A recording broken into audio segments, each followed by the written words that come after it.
کہ 2021 سے یہ معاملہ چل رہا ہے، تو یہ کیس کب ہوا، کیوں ہوا اور اب ہے کیا، اب تک یہ پہنچا کہاں پر ہے؟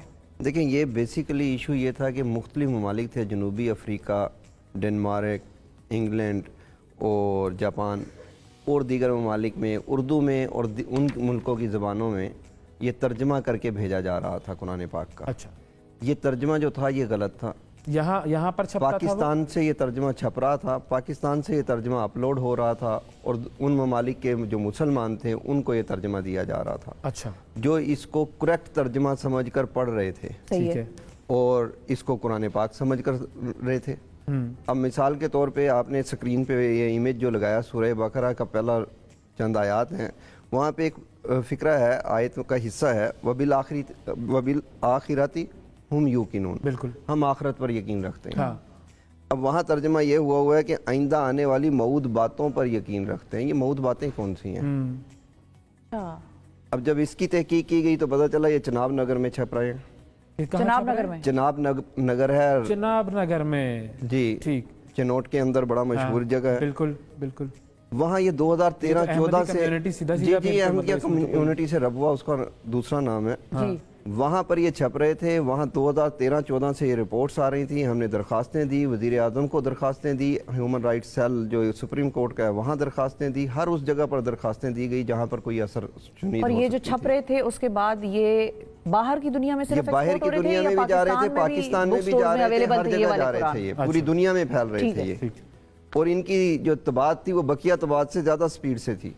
اچھا، آخر میں سپریم کورٹ اور دیگر وزیر اعظم ہاؤس سے یہ آرڈر گئے، اس پہ ایک کمیٹی بنی، اوقاف کے منسٹر نے اس کو ہولڈ کیا، اس میں یہ چیزیں سامنے لائے، ہم نے وہ سارے نسخے ان کو دیے، لسٹیں دیں کہ یہ ویب سائٹس ہیں، یہ قرآن پاک کے نسخے ہیں، یہ کتب خانے ہیں جہاں سے یہ نکل رہی ہیں۔ ٹھیک ہے، وہاں پر انہوں نے ہماری بات کو تسلیم کیا اور انہوں نے اس پہ ایک کمیٹی بنا دی کہ یہ جا کے ان طباعت خانوں پہ جا کے خود وزٹ کریں گے۔ ٹھیک ہے، انہوں نے یہ چناب نگر کی انتظامیہ سے اجازت لی تو انہوں نے اجازت نہیں دی، یعنی قرآن بورڈ کو ایک علاقے کی انتظامیہ نے اجازت نہیں دی کہ آپ آ کر وزٹ کر سکتے ہیں، اور یہ حکومت کا ادارہ ہے، یہ حکومت کا ادارہ ہے، قرآن بورڈ صوبائی ادارہ ہے۔ ٹھیک ہے، صحیح ہے۔ اس کے بعد پھر ہمیں یہ ہوا کہ جب انکار ہو گیا تو ہم نے 2018 تک اس کو درخواستوں میں چلتے رہے، آخر میں ہم نے پٹیشنیں ڈالنی شروع کر دی عدالت میں۔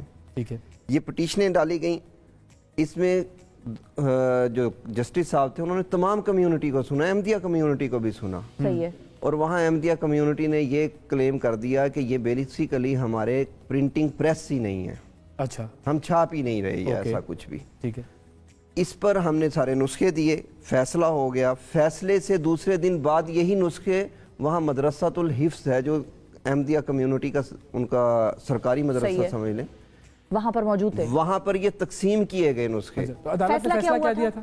عدالت نے تو فیصلہ دیا یہ جہاں جہاں ہیں ختم کر دیں ان کو، روکیں، پرنٹنگ کو روکیں، نسخوں کو روکیں، ویب سائٹوں کو روکیں۔ ٹھیک ہے، چلیں اگر کوئی یہ نہیں مان رہا کہ یہ اس سے میرا تعلق ہے لیکن روکیں تو صحیح۔ ٹھیک ہے، صحیح۔ جب یہ معاملات ہوئے تو وہاں پہ نسخے تقسیم ہوئے، ہم نے پھر وہاں کی انتظامیہ کو بتایا گیا کہ یہ نسخے کل تقسیم ہوں گے یہاں پہ، انتظامیہ نے کہا کہ جی یہ نہیں ہوں گے، لیکن اس کے باوجود یہ نسخے تقسیم ہوئے۔ ہم نے درخواستیں دی کہ جی اب ایف آئی آر کاٹیں، اب تو جرم ہو گیا، اس کے باوجود کوئی ایف آئی آر درج نہیں ہوتی۔ اچھا، پھر ایک جے آئی ٹی بنتی ہے، اچھا، اس جے آئی ٹی میں ڈی پی او چنوٹ صاحب اس کو ہیڈ کرتے ہیں اور ہر ادارے کا جو ممبر ہے اس کا حصہ پارٹ ہوتا ہے، اس کے باوجود وہ رپورٹ یہ آتی ہے کہ ہم جھوٹے ہیں وہ سچے ہیں، آپ لوگ درخواست گزار، جی ہم درخواست گزار جھوٹے ہیں۔ یہ رپورٹ کس نے دی؟